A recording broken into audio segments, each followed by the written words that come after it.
Here. Let me just load the screen. Yeah, so yeah, this is the one. So you're essentially going to be fighting against a lot of enemies here like this. And then if you can see that, they'll just start spawning if you don't kill these things in time. So yeah, now my stamina and my die. So once you're out of stamina, you kind of have to dodge around. If you can also if you guys were also able to see, when you kill off the I believe when you kill off the archers, they give you health potions. And when you kill, yeah, that was me dying. When you kill off the archers, you actually get health potions, and when you kill off these grunts or these warriors, you get stamina potions. So this is kind of like the way that you would replenish. So you have to make sure that you keep killing these guys, or you're going to run out of stamina and eventually die. So, and then the objective is basically just to be able to kind of pass through these guys. And then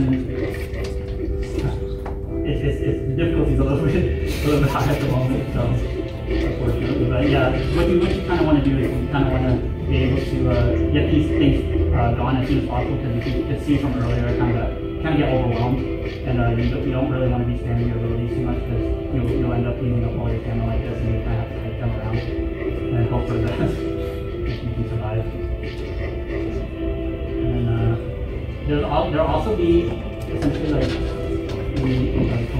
so there'll be like smaller quarters like this, and we're gonna have eventually we're gonna have like ranged units and like fire at you from certain positions, and then the objective will be kind of like to dodge and try to get to them before they can kill you off with their archers. Right now we don't really have that properly implemented, but yeah, so that's kind of like the objective. And then the other room we saw earlier is one of the boss rooms. So once you get through one of these rooms, kill off all the spawn points, kill off all the enemies, you'll depending on the type of room, you might even get a power up to unlock a new ability. And before every boss, we're thinking about giving you guys like a new ability so you guys can like test it off against that boss, and then you'll be able to use it when you progress to the next level. We're gonna have, I believe, this is like the basic dungeon layout. We're gonna also have a desert tile set, and we also have a lava dungeon tile set. So those are the two other types of maps that we're thinking of doing. We also have like the basic kind of RPG monsters like goblins,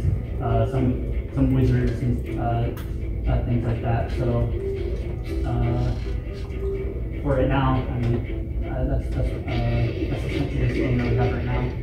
Right now it's kind of like a survival game, but once we get in more maps and everything, then I hope that we'll get better. And yeah, you can also see you can also, if you start to get a little bit overwhelmed. Right now I actually I didn't have it working properly, but you should actually be able to dash through the enemy so you don't get overwhelmed.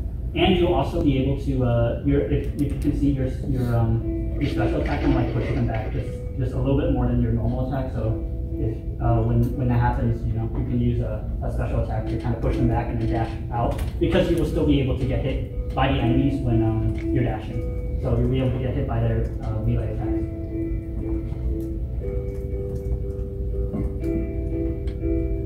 Yeah, I think that's all the any questions. Yeah.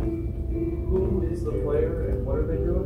Okay, so the story that we had, because I haven't had like I haven't gotten a working cutscene yet, but basically you were an adventurer inside of a right now we're thinking of having you be having been accompanied along with a wizard or sorceress, and both of you went into the dungeon looking for the end stage, all the treasures, all the stuff that's at the end of the dungeon. But once you entered in, the cave collapsed, and then now what you're doing is you're trying to eventually find the sorceress.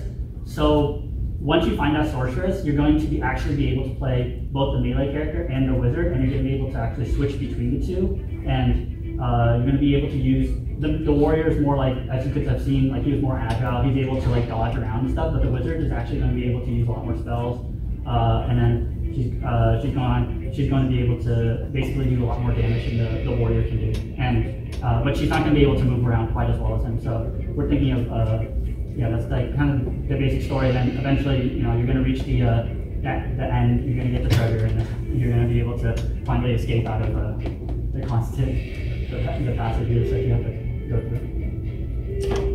Is there a cap on how many enemies will respawn, or will it just keep going? For right now, we're thinking of having a, I think that the cap will probably be about, I haven't actually tried how many enemies fit in a room yet, but I think we can probably have at max maybe like 40 or 50 before the game might start like lagging a bit. So we'll try to, it depends on the room you are in, obviously, because every room will be kind of a different size. So I think right now it's probably around maybe 40 to 50 enemies that can spawn like in at one time, but we're also going to have those spawn points. If we're gonna have those spawn points have like, right now they spawn about 4 enemies at an interval of I think about 5 or 10 seconds. So we're basically going to have them have it so that you have to, if you kill off I believe like one of them, then it's gonna like be able to respawn. So it's never gonna be like too many enemies at once. So like it won't be able to spawn anymore if there's still 4 of those enemies on the map. So yeah, so that's like another thing that is kind of gonna prevent too many.